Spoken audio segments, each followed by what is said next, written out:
Hi. Good morning, everyone. Good morning. Good morning. Good morning, sis. Hi. Yeah. It's Hello, been a long family. 24 hours, right? Yeah. We're uh we're encountering some technical difficulties, but we think we've got it figured out. So bear with us. And yeah. Um, I have been looking at the YouTube channel, and I every evening as I'm drifting off to sleep, I'll check in and look at the comments that you guys are leaving, and it's really profound. The comments and the sharings. And I had this wave of emotion that came up, and I just wanted to share it really quick because I really get how big and meaningful it is what we're doing. And because I can feel you guys so strongly, there's just no doubt that we're all awakening together. And there are times where I can show up and I'm really present and I'm full of love for you and full of love for Sis and Jesus and the message. And you guys can feel those times. And I have to confess that there are other days where I'm looking at, in the dream, it seems like you guys are tailing us. We're trying to get these recorded before you come to the lesson. And so in my mind, it's like, well, I'm going to sit down with Sis and we can get 3 or 4 recorded today. And that's the attitude of going in. It's like just to get something recorded. Not that I don't take it seriously, but in the back of my mind, it's like, well, we can get through 3 or 4 today and keep that space between where you are and where we are recording. And anything less than 100% is not worthy of Jesus and you. And so I simply just wanted to apologize for the times that I show up, but I'm not at 100%. And so you guys are giving me that gift of being totally undivided and completely, all in. And just to be sure that I've spent some time with the lesson and that I'm vertical and that my mind isn't distracted looking at the numbers and how far we are. So I'm asking for your forgiveness, and I'm also expressing my gratitude for each and every one of you to help me come even more into alignment. Yeah, you don't deserve anything less than 100%. So thank you. Beautiful. What a beautiful confession. Thank you, sis. Yeah, Thank you. yeah, Feeling that. Thank you. yeah. That's so beautiful. You know, in all honesty, when we get together, there are most mornings it's on full power. And I think that our YouTube family, Course in Miracles YouTube family, really can feel that with both of us, right? We join Yeah. in that heart space, in the mind, the right mind. But some mornings when Sis and I feel a little compromised by believing what the ego is trying to convince us of, which is illusion, right? Um, it takes a while for us to come back vertical again. Yeah. But one thing that's occurred, and this has happened, well, I'm speaking for myself, Mm-hmm. is that even if I start and I'm wobbly Mm-hmm. because of you guys, Yeah. it pulls me into the light, right? Mm-hmm. And then I can feel that entering into the light. That must be the light of Christ. That must be our shared holy self, right? Right. Then what happens then is that the Christ takes over, the holy self takes over. And it's just such a beautiful thing. And at the end of the lesson, I feel healed because Sis and I have joined, Mm-hmm. and you guys and us have joined, and there's a huge healing here. Yeah. So thank you. There's been no lesson that we've done up until now, and we're on 128, Mm-hmm. where I haven't felt that healing. Not one. Right. In the end, Yes. even though we might start out wobbly. Mm-hmm. Isn't that beautiful? It is. And Yeah. yeah, We you are have. being blessed and healed by our beautiful Course in Miracles family. Oh, Thank you. And there's no words to communicate the gratitude, like the light, the the experience of the light directly. Yeah. Yeah, how do you say thank you for that? You show up more vertically. You become more congruent. Yeah, you show up more vertically, I think, sis. Yeah, but for me, is it's really receiving that, like not just intellectually, but receiving it into our heart. And this is for all of us. It's, resting in that receiving. Thank you. And that's how it's shared. It's shared through resting in that receiving. Thank you. All right. So today's lesson is lesson 128. One of my favorites. What does that I mean? got to say that I had a very strong aversion to this lesson for about 20 years. So another confession to make. It's embarrassing to the ego, Oh, but it was like there's something about this lesson. yeah, it's a real drag if if you're reading it from the ego. Right. It Yeah. does not like this lesson. I think that's probably why we're having all these technical issues on recording today. But because it's your favorite, does that mean that you want to read it? Wow. What a privilege. Yeah. I'm just trying to be truly helpful.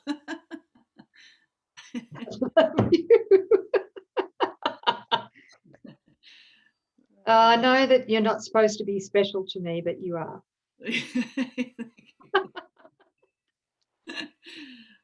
Okay. We're up to lesson 128. The world I see holds nothing that I want. What does yours say in your version? I have the FIP version and you have the COA version. What does your lesson say? The world I see has nothing that I want. Mm. Um, mm, I don't know which one I prefer. It works both ways, right? Yeah, I think it doesn't deviate too much. We get Well, the the gist. content's the same, but the form might be slightly different. And the ego obsesses. It obsesses on arguing differences of form, right? Right.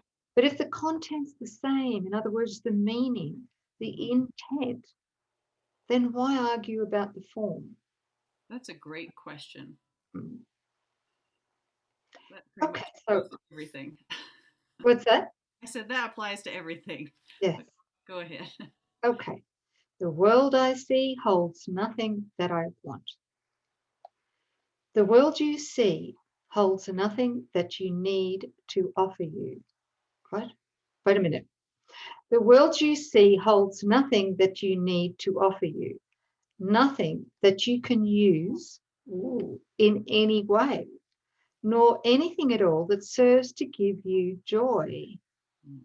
Wait a minute. I love this.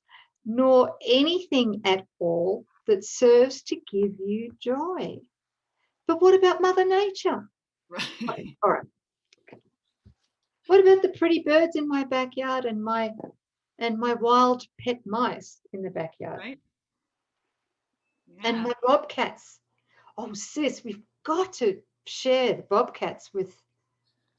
Okay. Oh, the world I see holds nothing that I want. See how quickly we get distracted. Squirrel.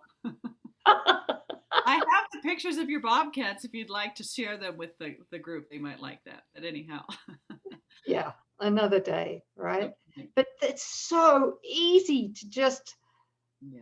get distracted with everything in the world and go, yeah, but there are things in the world that are above God. Okay. Our substitutes. Yes, substitutes, yeah. So getting back to this first paragraph, believe this thought, the world I see holds nothing that I want, and you are saved from years of misery, from countless disappointments, and from hopes that turn to bitter ashes of despair. No one but must accept this thought as true, if he would leave the world behind and soar beyond its petty scope and little ways. Each thing you value here is but a chain that binds you to the world, and it will serve no other end but this. For everything must serve the purpose you have given it, until you see a different purpose there. The only purpose worthy of your mind this world contains is that you pass it by, without delaying to perceive some hope where there is none. Be you deceived no more. The world you see holds nothing that you want. I'm gonna close my door because my wind chimes are picking up because the wind's picking up. Hang on. Sure. Close the world off, sis. Yeah, close the door. I don't want the wind chimes. That's really good, right? I mean, what you're bringing up, because the ego says if you have lots of money, or you get to travel the world, or you have a beautiful, strong body, or the perfect exclusive romantic relationship, the perfect job, the perfect house. Again, we're all very willing to forgive and to heal the mind so that we are, delivered from all forms of sickness and pain and suffering and lack. And the ego, to make this seem worthwhile, a good trade for God, is that it has its version of what is good and will bring us satisfaction and pleasure and joy. So the ego has, right, its definitions. And I was thinking about, those are the real obvious ones, but I sat here and I said, what might be some ones that were not so, that aren't so obvious, but are still hooking us to think that there's something here in the world that we're pursuing and would have a payoff. The I know mind, a mind that seems to think that it knows something, is smart. A spiritual teacher or a spiritual healer, right? The spiritualized ego that thinks that it has something independent of its brothers and sisters to offer, that's going to get, notoriety or attention. Being a good problem solver, or even a good listener. An independent authorizer, anybody in a position of authority, they're looked up to, or people respect them, right? How about a brilliant business person? Ooh, they have a sharp mind for business. Personal fundraiser for a worthy cause. Or what if you're somebody out there fighting the good fight for a good cause, right? There's another way. Yeah, can I add to that one, sis? Yes. A good giver. A good, yeah. A giver, but a giver that's also a martyr, right? Mm-hmm. So there's some passive aggressive stuff underneath that. And what Jesus would call inappropriate giving. Mm-hmm. Because underneath all that giving is a sense of such deep, deep unworthiness. Yeah. Yeah. I know that one. Mm-hmm. Big time. And being an influential person. So those are some other ways that we kind of all nod and say, yes, this would bring us accolades and the attention and the appreciation and approval in the world. And yet it's the ego. It's being done apart from God. There's nothing in any of those that we really want. And actually what the ego wants us to believe is, oh yeah, there's plenty there and you should seek for it. And you should spend many years grooming yourself to become a better giver, business person, influential authorizer, right? It's because it's seek and don't find. And that's why he starts out saving yourself years of misery, because you'll never find. Sorry, sis, go ahead. Yeah, go. Your hand in hand thought just came through. Yeah, and this is something I fell into the trap of, everybody does, is that when we go down that path, right, trying to be a better person, a better human, instead of forget about being a better human, it can't be perfected, right? Right. We need to move in vertically rather than horizontally, and we need to undo the human part, by renouncing the human, the world, and its idol, Mhm. the body, renouncing belief that we are just the body and not spirit. But the other thing that goes hand in hand with that is the idea of making a better dream Mm. in any way, right? Oh, I've seen that diagram somewhere before. It looks very familiar. Yeah. Right. Why can't we make a better human? You know, what's wrong with doing what we were just talking about, that laundry list? That's because the lighting's really weird right now. But you can see the guy, the figure, right? The mythical me Mm. doesn't exist. So first mythical me, and then all those things that you try to add onto it. Mhm. It doesn't matter how much you put in the gap that's happening in the illusion. And the first lie, that you became a body or a mortal being, a human, um, is the only lie that we really need to address. Jesus says, you've got one problem. You think this is you. And there's That's one it. solution, that this whole this gap doesn't exist, because that's the only reality. Okay? Just a good thing to come back to. All those things that we're pursuing in the world is to add onto the first lie, and it's only happening in this gap, and the gap doesn't exist. That's it. That makes it so simple. There's only one problem and one solution. Right. But the resistance to that is so humongous. And why? Because we have things that we have used as a substitute. We have a love that's not God's love, our special love, right? Mm. Or we really believe that this world has payoffs, and that to let it go would be a sacrifice. And this is what we have to come to see, to truly recognize that if it's in the ego thought system, it's not real, and it will never pay off as much as you think it will. Can we be honest? Has it ever? Can it change? Can it die? Can it be taken from you? Well, then it's not true. Now I get it. Oh, good. Finally. 31 years.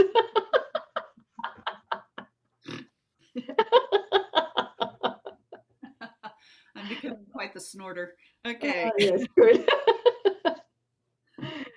Oh, Lord. Here we go. Shall I keep reading? Why not? Yes, here we go. Escape today the change you place upon your mind when you perceive salvation here. For what you value, you make part of you as you perceive yourself. All things you seek to make your value greater in your sight limit you further. I want to say it again. Wow. All things you seek to make your value greater in your sight limit you further, hide your worth from you, and add another bar across the door that leads to true awareness of yourself. He's speaking about your holy self, your shared identity, right? Let nothing that relates to body thoughts delay your progress to salvation, nor permit temptation to believe the world holds anything you want to hold you back. Nothing is here to cherish. Nothing is here to cherish. I know that now. Nothing here is worth one instant of delay and pain, one moment of uncertainty and doubt. The worthless offer nothing. Certainty of worth cannot be found in worthlessness. Now, what I've learnt recently in the last 3 or 4 years, when he says nothing here is worth one instant of delay and pain, one moment of uncertainty, self-doubt, guys, all right? And doubt, right? Self-doubt. What he's saying here is it's not just the things that we pursue in the dream that we think is going to improve our dream, our body, our life, our relationships. But he says here, nothing here is worth one instant of delay and pain, uncertainty, or self-doubt whenever through the body's 5 senses we see something that threatens our peace. especially if it's, a diagnosis or, for ourselves or for a loved one, um, any kind of threat whatsoever. As soon as we go into doubt, uncertainty, we have dropped down that rabbit hole again, and we have lost touch with Holy Spirit, with our holy self. And we're going to try and solve that problem from the ego because we, first of all, believe it's real. Mm-hmm. And once we believe it's real, we can't forgive it. So Holy Spirit is then denied or rejected by us because we've gone and gone, okay, this problem's real and I'm going to solve it. Mm-hmm. Yeah. Did you want to add to that, sis? No, you explained that beautifully. Thank you. Yep. Okay, so it's not just the bells and whistles of human life here in the dream. It's the agony as well, the trauma. Yeah.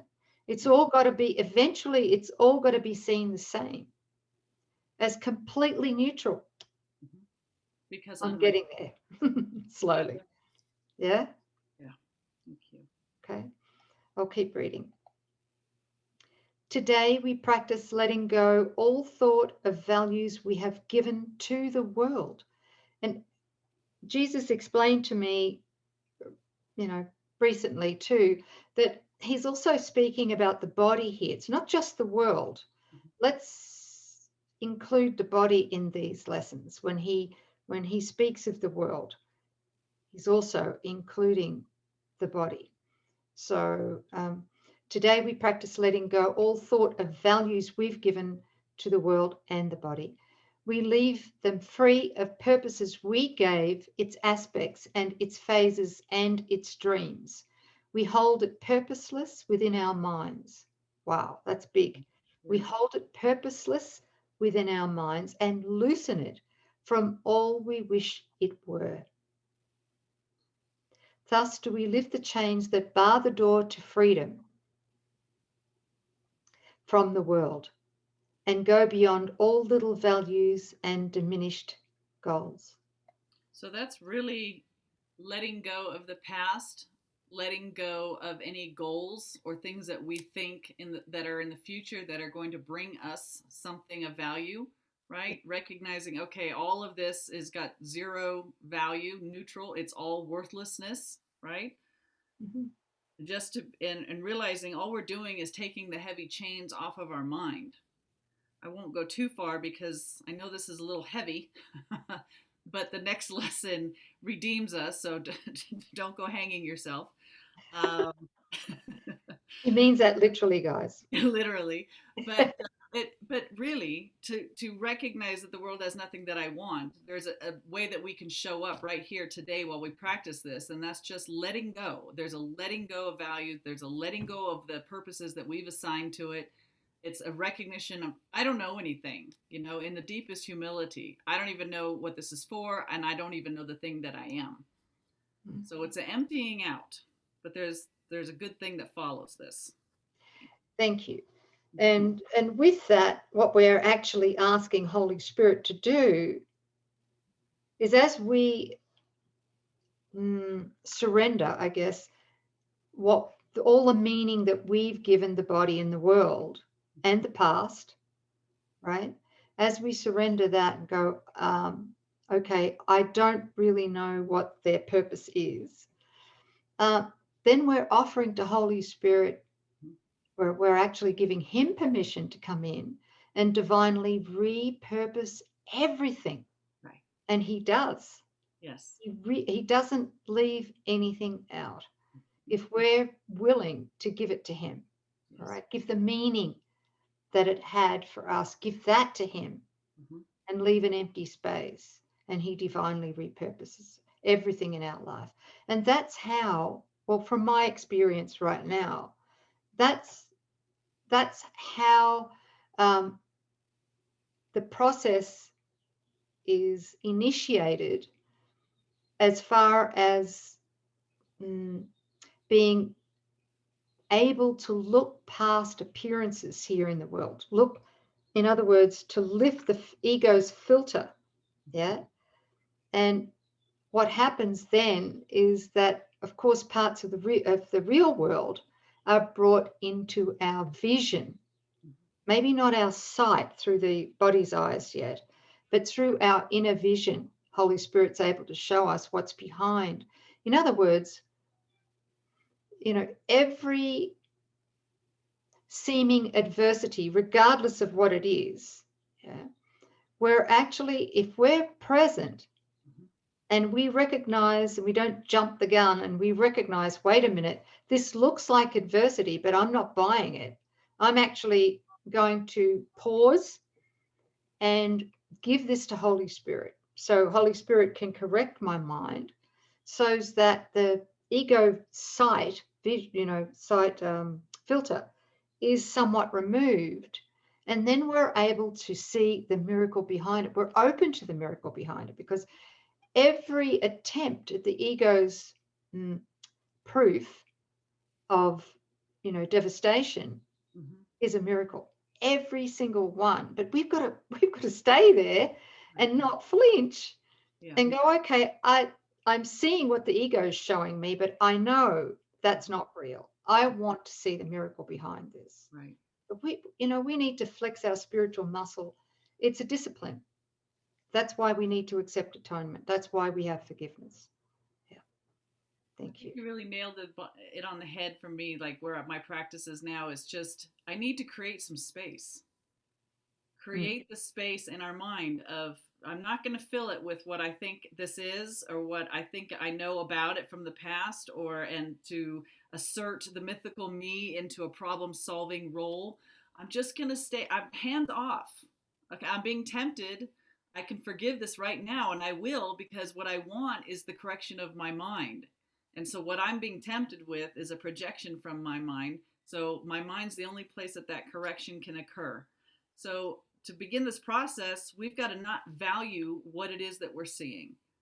The beginning of this is, there's nothing here that I really want. As long as we think there is, we're going to keep engaging, and we're going to keep doing this, birth, death, amnesia, recycle process.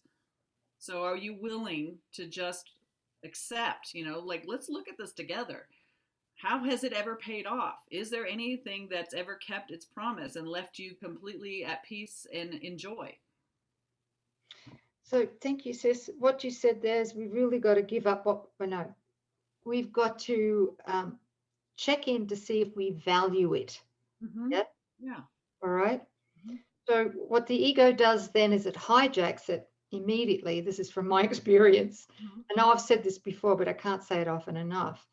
Then through the ego, we believe that we value all the good stuff, right? But when something devastating happens, or something really triggers a crap out of us, do we value it? Well, we don't know it, but we do. Right. That's a point I'm trying to make. Thank you. All right. So if I fear physical harm, then I value it. That's right. Okay. Right there. There's one to give immediately to Holy Spirit. So anything we fear, anything that we're trying to defend ourselves from, we actually value that. And what we value, we attract, we manifest, we project. Yeah. So it's a big thing. We've got to look at both the positives and the negatives of the human ego value system. Right. Yeah. And I can hear somebody out there going, you cannot possibly tell me that I wanted this disease. I wanted this car accident. I wanted my child to be hurt. And it's, can we just pull back, because that's what's happening on the surface. But what's going on way down underneath is that we're terrified of the love of God. Yeah. If we were to feel the love of God or remember the love of God, we would leap back into our right mind and at home, and mythical me would be over with.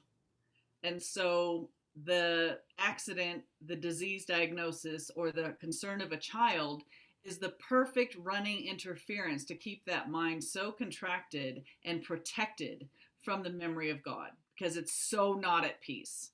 So the ego doesn't, it wants you to take the token or the symbol and get caught in that, but it doesn't want you to see that this is smoke and mirrors for what you're using it for, which is, as long as I'm, hypnotized and sucked into the story, I am never going to be still and listen and drop into the peace and hear the voice for God and return home. So that's the dynamic. That's tremendously valuable. Thank you, sis. There's always something going on in the back room, and that's what I'm looking at. The guy behind the curtain, what's he doing? Don't get duped by what's happening out here. Okay. Good. Okay, I'll get back to reading. Okay. Lesson 128. Okay. Paragraph 6 on the FIP version, I think. Pause and be still a little while and see how far you rise above the world when you release your mind from chains and let it seek the level where it finds itself at home. It will be grateful to be free a while. It knows where it belongs, but free its wings and it will fly in sureness and in joy to join its holy purpose. Let it rest in its Creator, there to be restored to sanity, to freedom, and to love. Isn't that beautiful? I really find so much comfort in that.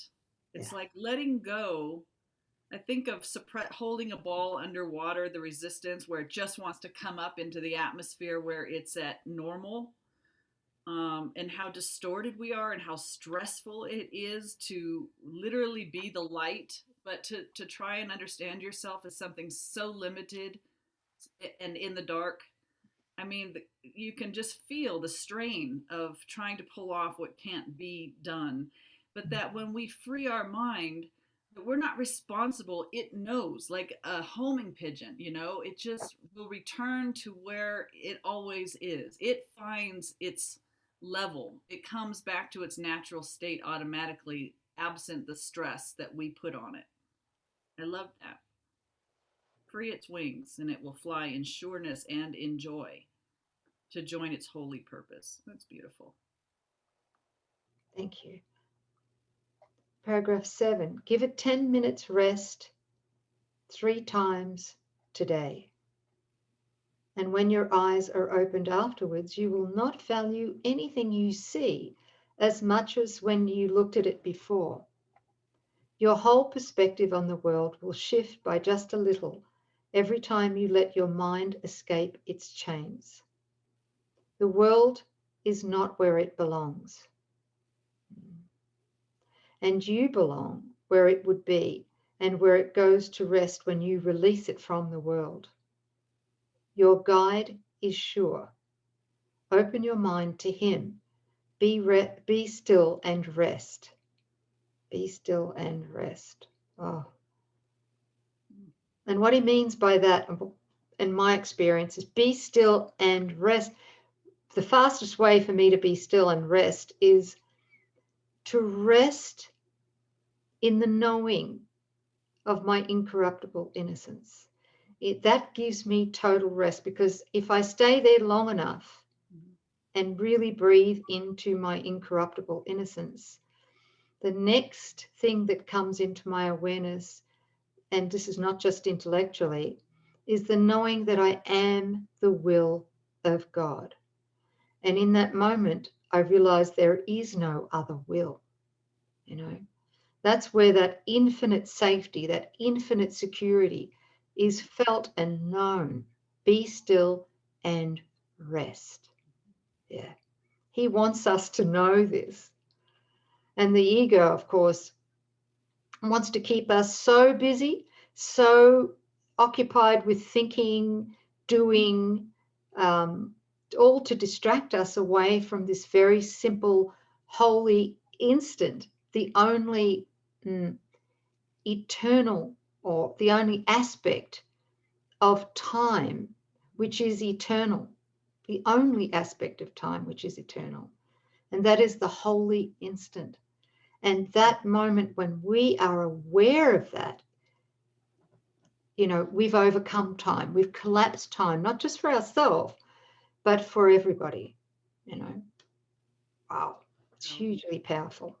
Be still and rest. Rest in God. Okay, paragraph 8. Protect your mind throughout the day as well.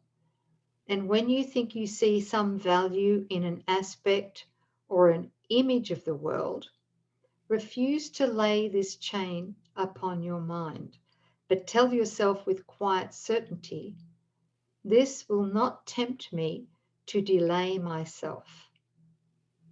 The world I see holds nothing that I want. Beautiful. I'm so deeply reminded, and I know that all of you listening can relate to this, about how when we're taught that the world holds value and that you should pursue this and this and this and this and this, take the average person's day.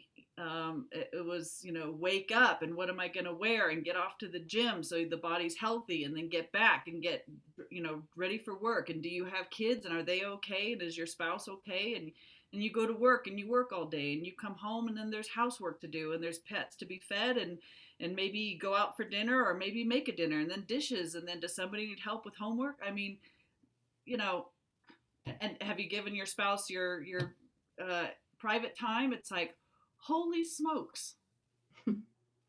You're pulled in like 100 different ways every single day.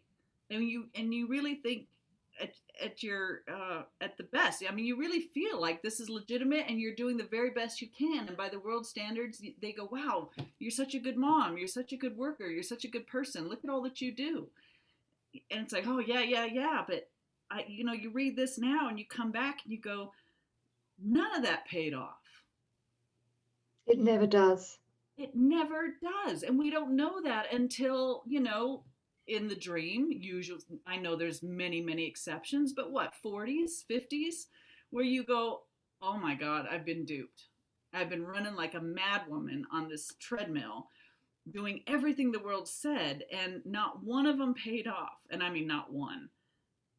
And now I'm reading 128. Now I sit here and really get the world I see has nothing that I want, that it will never, ever, ever, ever pay off. But I think each one of us has to discover that for ourselves before we're willing to turn from it. Because while we still think that something's going to pay off, something's going to hit, the jackpot's going to pop. That's what Sis was just talking about. It's all about distraction. When the whole answer is be still and rest. I think that should be taught to every child across the board. Be still and rest. Give that mind over. Anyway. Yeah, thank you. Beautifully said. Thank you. We can all relate to what you've just explained and shared. Thank you, Sis. And yeah, I don't know if it's appropriate for me to share something. Why not? Yeah? Why not? Can I? Sure. You ready for a bit of a giggle? I am. Yeah? It's a pretty heavy lesson. Okay. The world I see holds a nothing that I want. Nothing? That means the body I see holds nothing that I want, right? I love that, to interchange those two. It's so true. Mm-hmm. That's big, big, big. So I have a confession to make. Last week, just this tops it off, right? Last week, of course, the beginning of spring here in New Mexico, and we usually get a plague of these little tiny ants in the kitchen. There are thousands of them covering our white bench tops in the kitchen. And anyway, I'd had enough. So I went to Amazon, forgive me, and I did a little bit of research, 5 minutes, to find out what would be the best ant baits. Yes.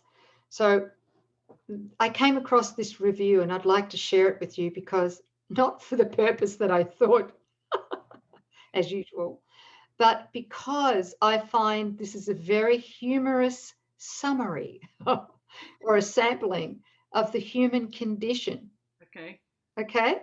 Yeah. All right? This is the human condition. This is it, We go from negative to positive. And then we go back to negative again and then to positive. Never in the center. All right, that's the state of the human condition. But here it is. This guy has written it so beautifully. Ant Bait Review. My story is a sad tale to tell. I can hear you giggling, sis. For weeks, I had been battling these fire ants that seemed to invade my room. At the beginning, they were just inside my closet. Slowly but surely, they continued their onslaught and invaded my dirty laundry basket. Can you imagine that? Fire ants, they sting like hell, right? If you believe your body. Yeah? So they continued their onslaught and invaded my dirty laundry basket. And finally, my bed. I got bit quite ferociously by these demonic ants. I asked my apartment complex to spray. They did. It did not work. The ants now went into the kitchen and up to my brother's room. That is when I said, enough. I went to the only place I could get help, Amazon.com. He didn't go to Holy Spirit. I found the reviews of this product quite interesting and decided I would give it a go. I couldn't wait. So I even paid the $4 one day shipping, even though I have Amazon Prime. Surely enough, this is so funny. Surely enough, the next day, trumpets sounded. Archangel Gabriel. Angels came down with him from heaven while light shined on my package of hope and wonder. I've heard that Gabriel and Michael now work for Amazon Prime. I don't know how they break that. They got it all, I tell you. They got it. Okay, so I got my tarot, well, whatever it is. I shouldn't do it. I got my ant baits. I know you guys want to know the brand, but I'm not privy to that, right? I got my liquid ant baits and placed them on ant traps. I grabbed a big bag of chips and set my watch while I committed my crime. After a couple of minutes, I saw one ant come in and start sucking at the drops. I laughed maniacally. How do you pronounce that word? Maniacally. Maniacally, while enjoying my evil doing. After about 30 minutes, they were all over the bait. Then I set 4 more baits all over my apartment, and I saw the difference right away. The ants were disappearing. I was so happy. Did the happy dance? Yes. This is it. Until it hit me. Uh-oh. I had just committed genocide against this poor colony of ants. There's the guilt. Yeah, that's it, right? I found that I missed their company at night on my bed, their company when I cooked or when I did a number 2, when I dressed up, etc. I couldn't believe I had just killed them all. I kept picturing them eating happily and then having a terrible stomach ache and then feeling their insides turn inside out and slowly die. Sorry, guys. Okay. All of those poor tiny creatures gone. Soon, the atrocity of my crime was too much on my shoulders. Alcohol, then, was my salvation. One drink turned into 1 bottle, and then bottles, plural. Then just plain pain. My life has never been the same afterwards. Anyways, going back to the review of this product, if you are going to wreak havoc, mayhem, pain, and misery on a colony of ants, then buy this product. Bravo. Bravo. 5 stars. But isn't that like a brief summary of the human condition? Oh. Sorry, your face is aching from. Oh, no, it's so good. Yeah, thank you. Yeah, like a pendulum. Boom, boom, boom, boom. Oh, man, no wonder we look forward to death. Yeah. To end a conflict of this bloody life, right? There's the ego right there. Yes. Okay. So did you Now she's out of her misery. You know, we're relieved. Yeah. Yeah. Okay. Thank So you. Did Thanks you buy for it, sis? listening. What's that? Did you buy it?